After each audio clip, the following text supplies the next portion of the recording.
நாயகனாய் நின்ற நந்தகோபனுடைய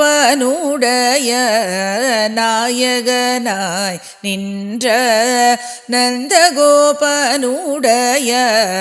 கோயில் காப்பானே கொடி தோன்றும் தோரண கோயில் காப்பானே கொடி தோன்றும் தோரண வாயில் காப்பானே மணி கதவம் தாழ்த்திரவாய் வாயில் காப்பானே மணி கதவம் தாழ்த்திரவாய் வாயில் காப்பானே மணி கதவம் தாழ்த்திரவாய் ஆயர் சீருமியர் ஓமுக்கு அரை பறை மாயன்மணி வண்ணன் நென்னலேவாய் நேந்தான் மாயன்மணி வண்ணன் நென்னலேவாய் நேந்தான் தூயுமாய் வந்தோம்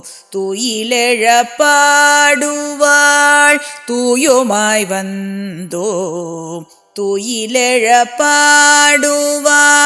வாயால் முன்னம் முன்னம் மாற்றாதே அம்மணி வாயால் முன்னம் முன்னம் மாற்றாதே அம்மணி நேய நீலை கதவம் நீ கேలోరెంబావాయ్.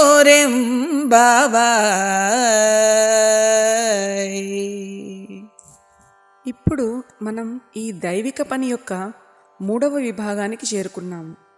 తదుపరి 7 శ్లోకాలు అంటే 16 నుండి 22 వరకు గల శ్లోకాలు శ్రీకృష్ణుని సన్నిహిత సహచరులను గోపికలు ప్రేరేపిస్తాయి. నందగోప నివాసంలోని ప్రధాన ద్వారంలోని ద్వారపాలకుడు ఆ తర్వాత గోపికలు మధ్య అయిన వాగ్వివాదాన్ని ఈ పాసురంలో తెలుసుకుందాం. మాకందరుకును ప్రభుడైన నందగోపుని యొక్క తిరుమాళిగను రక్షించువాడా, మమ్ము లోనికి పోనిమ్ము. మేము రేపల్లెలో నుండు గొల్లపిల్లలము, స్వామిని దర్శింపవచ్చాము, పరిశుద్ధులమై వచ్చాము. మణులతో కూడిన గడియను తెరువుము. మేము స్వామికి శరణాగతి చేసిన వారము, గొల్లకులమైన పుట్టిన అజ్ఞానులమైనను స్వామి అత్యధిక ప్రేమానురాగములు కలవారము. స్వామికి సుప్రభాతము పాడి మేలుకొలుప వచ్చినాము.